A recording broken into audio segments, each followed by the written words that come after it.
Hey there and welcome to your Business Builder System. Today's video is on the value element of the system and specifically business valuations. I'd like to share with you some of my thoughts on why I think it's so important to have your business valued and demystify some of the terminology and share with you, this video is prompted by a call I took just a few minutes ago, and unfortunately it's a conversation I've had too many times over the years whereby someone's got my number either from their banker or accountant and given me a call, and the call kind of goes like this: Rich, I've just had my business valued and it's worth a heck of a lot less than I thought. And worse than that, it's worth a heck of a lot less than I need it to be. Can you help?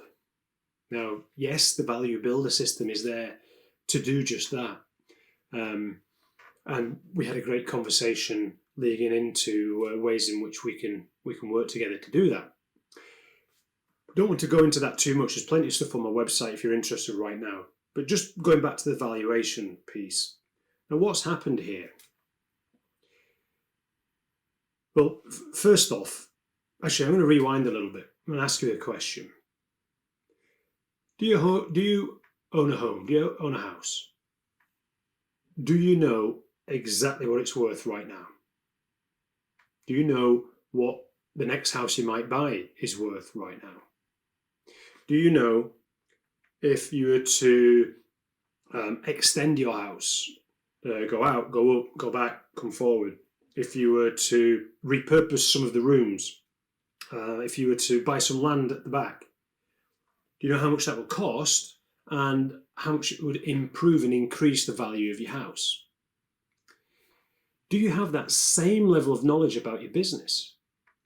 Do you understand what your business is worth right now, what its actual value is?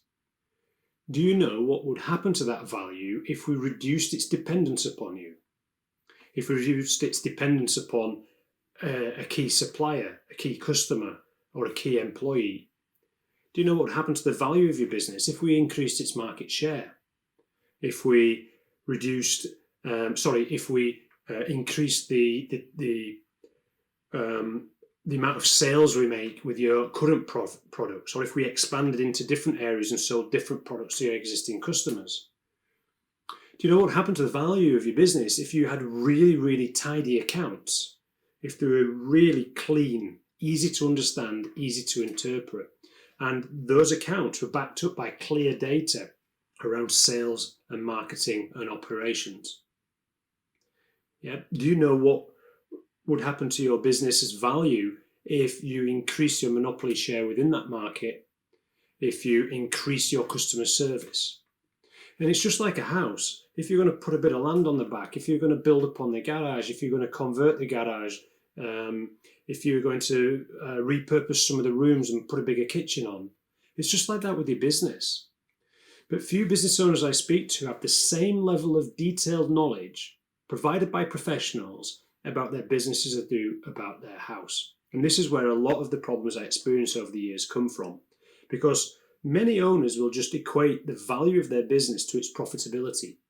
And whilst that is a big part of the value of the business, it's not all of the value. And that's where things can get a little bit confusing, perhaps, or assumptions are made which don't bear out to be true. And the second big problem with this as well is that a lot of business owners leave it until 6 to 12 months before they want to exit their business, before they get it valued. And then one or two things happen. They either have to engage with someone like myself to build its value, or they have to sell for a lower price and perhaps earn out of the business. The business isn't ready for them to leave, which is why it's not valued so well. So the new purchaser, the new owner, wants the old owner to stay and work and be paid. And what owner wants to stick around in their old business when they no longer are in sole control, when the value of their earnout is tied to the performance of the business, which is in someone else's hands? Earnouts are such a messy way out of your business, such a messy way out. When the time you would earn out, say it's 12 months, maybe 18, maybe 2 years, you could invest that same amount of time to work with myself or someone like me, a professional, at building value in business. So we could reduce the dependency of the business upon you. We can do all those great things I mentioned earlier. Get more customers in so you're not over-reliant on one, similarly with suppliers. We can look at systemizing processes and making the business so it's not reliant on key employees. We can increase your market share. We can increase your monopoly. We can increase your customer service. We can sell more of your product to your existing market, sell new products to that same market, sell your existing products to a new market even. We can do all these things to increase its value. It doesn't take long and it's not difficult. Yeah, and we could do all that for a year, 18 months, 2 years to get you to a point where if and when you want to sell, you can walk away. Now, the really interesting thing here is that most of the business owners I've worked with who are saying, Rich, just help me sell this thing. I've had enough. Get me out. Help me sell it. Once we've got this business working and it's easy for them, it's just running like clockwork, whether they're there or not. You know, some owners love being there. Their identity is tied to their business. They want to come and go as they please, but they don't want the business to suffer when they're not there. Some owners are saying, right, brilliant, this thing works. It's bringing me in a lot of money each month. I can work if I want to or not. But I don't want to sell it now because it's just a cash cow that takes no effort. So it's quite funny how I want to sell. Oh, it's getting easy. Oh, I might just keep it. But there's things that happen in life which means we have to sell. Sometimes the revenue we're getting from it, the profit we're getting from the business is not enough to fund what we need in life. And we might need one big cash hit.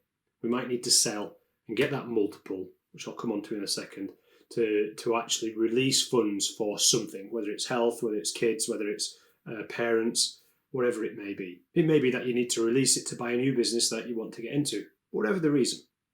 So, where are we? So, first off, get the same level of detail around your business as around your house. If you revalue your house every few years, I would revalue your business. My clients will revalue their business if there's been a significant change to it, and I aim for every year, which all we need to do is just put the new year's accounts through the same formulas to find out the new value and then make tweaks for how we've increased customer satisfaction, market share, product sales, product depth, reducing dependency. So it's just a little tweak each year just to keep the value live. And it's amazing when you do that, how suddenly people start making you offers, which is really interesting. So I think it's really, really important, obviously, to get your business valued. Choose wisely in who you choose to value it, by the way, because some organizations have a vested interest in fixed fees and all that kind of stuff in that valuation to lure you in. I spent a long time looking for a good broker, Mike Anderson Brown from the Business Partnership. I'll be more than happy to introduce you to. Now, what are some of the terms that we need to be aware of here? So, like I mentioned earlier, it's not just about profit. There's this thing called the multiple, and then people talk about discount, EBITDA, earnings. But in its broadest sense, the one thing to start from really is that your business is only worth what someone will pay for it. And I know that sounds a bit crazy, and Mike will probably nod. I would expect him to nod on that. But it sounds a bit crazy because with all these wonderful formulas and this price that a mergers and acquisitions or a business broker can put together for you, it just depends on the market and what someone's willing to pay. So if we start from that perspective, that mindset, it does great things, because at the moment you're probably looking at your business from your perspective. What this then does, it helps you go to your buyer's perspective and start looking at your business. And you start to see different things. You start to see different opportunities and different challenges that you might not have seen from here. So coming from that mindset is a nice way to start looking at your business. And I have this, Rich, how do I do that? Well, you do it all the time. What do you mean I do it all the time? Well, you do it for your products and services. You think about your products and your services and the value of it and the price of it in the eyes of your ideal target market. So all you're doing is the same thing, but for your best ever product, your biggest ever product, your business. So it's the same sort of thinking. So that's where to start from. But when we get professionals like Mike involved in this, what they're going to be starting looking at first off is your profitability, your EBITDA, your earnings before interest, tax, depreciation, and amortization. In short, I keep looking over my shoulder thinking Mike's there. In short, this is what you've got before the revenue take their chunk. Yeah, might get a clip around the ear for that one. Yeah, and then there's the multiple. Well, the multiple is sort of a shortened version for the multiple of those earnings. So if you make those earnings each year and someone really wants those earnings, and they feel those earnings are pretty risk-free, they're going to carry on for a long time in the future, they'll judge how many years into the future they feel those earnings are going to last and then buy them from you. So if they offer you 2 times earnings, you probably don't think that those earnings are going to go too far into the future. If they offer you 10 times earnings, they think that those are going to go into the future. Now, there's a discount element to this as well, which kind of muddies the waters a little bit. So you can think of the discount as risk. So someone might start off and say, well, I always offer 10 times earnings, but then I discount that according to its risk, which ends up at 2 times or 4 times because they've just made a calculation on how risky are those earnings. So it's just same thing, coming at it from a slightly different angle. They've made the risk calculation in a different way. But what the risk is based on the business's dependence on you. So if it's overly dependent on you and we take you out of the business, what happens to the profits? Yeah. Risk is associated to, do you have more than 20% of your revenue coming from one customer? So if that customer goes, so does the profits. Similarly, one supplier. Now, often people think, say to me, Rich, yeah, it's great having one supplier. I get these great economies of scale by putting everything through them. Well, actually, that might make you a little bit more profit as dropping your costs. But what it does is take a lot off the value. Because if that supplier goes pop, you're in trouble. So it's risky to have. So you might make a small marginal gain, margin as in profit marginal gain, on having one supplier. But actually having a bunch of suppliers is much safer and therefore will increase the value. It'll increase this multiple more than it will increase the profit. So it's actually better in the long run to have multiple suppliers. Sorry for using multiple again there. So we've talked about risk associated to its dependence on you, dependence on a customer, dependence on a supplier, and also dependent on key team members in key areas of your business. That's risky. So we look to get some, if that's the case, and one of them, that person disappears, performance drops, and so on. We've obviously got techniques and systems to allay that. Also, risk is, your product. Is that product going to be around forever, or could it become defunct? Could it become illegal? Could it become could it be superseded by a new product? Look at some of the engineering companies now with the advent of 3D printing. Look at, I don't know, you don't have to go far back to see things becoming defunct. Blockbuster video stores, CDs, cassettes, VHS. Little chefs. Someone ploughs a road straight through the roundabout where your little chef was. So there's looking at your products and service and looking at how risky that is. How long into the future is that likely to last? So all these things a buyer will apply to your business and discount what they're going to pay you for it. So you've got your earnings, your multiple, and the discount. And they're the 3 key things to bear in mind when it comes to your valuation. I think I've covered what I wanted to cover. If I've missed something, let me know. This is just put the phone down and thought I would shoot this, so it's not really well thought through. Probably my least well thought through video. But I just wanted to get this out now and get it to you as quickly as I could. So any more thoughts, comments, please leave them below. Love your feedback.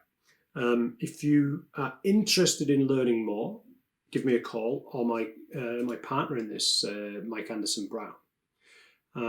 Mike's been kind enough to provide pretty much a flat fee for business valuations. So if you'll see on the website they're valued at $995. That will hold unless your business is particularly complicated, i.e. there's lots of holding companies and quite a bit of work for Mike to get through in terms of researching that, or you've got millions of line items in your business, something like that. That will obviously mean that we might need to provide a bespoke proposal for you on that. The big thing here is have a good think about how much you know about the value of your business, how important it would be just to get a stake in the ground, and then how much benefit there is then for whatever you do through the year, looking at it through the eyes of building value, and then revalue at the end of the year to see what happens. This is what I do with all my clients, so they can see an exact return on their investment with me. Okay, we'll talk more about that another time. Let's close this off and have a fantastic weekend. Bye for now.